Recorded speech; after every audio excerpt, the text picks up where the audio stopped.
Hürmetli yurttaşlar, selamun aleyküm. Sizlere bugün danıştırıp ötürdüm maşınlarımız Koşköprü Hafta Savdanı Zontik Pazarında ne çık maşınlar var. Her bir türdeki maşınlar bilen danıştırıp ötemiz yine. Kia, Ceretto, Jetaur, Cherry, Jetaur,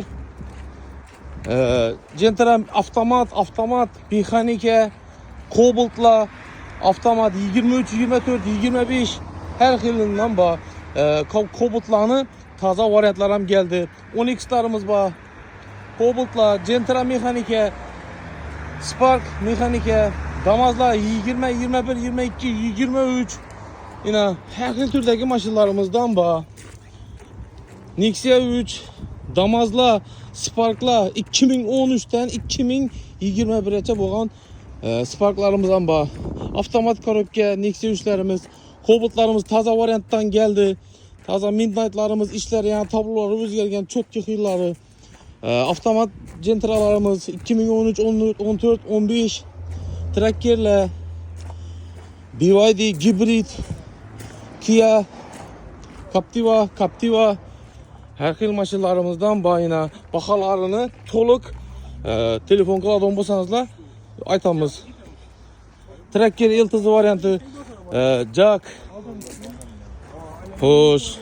Ben de Tracker birle, Gentra'la, Nölid'le var. Keyin Nexia 1, Gentra, Nexia 2'le, Nexia 1 Spark'la, Labo.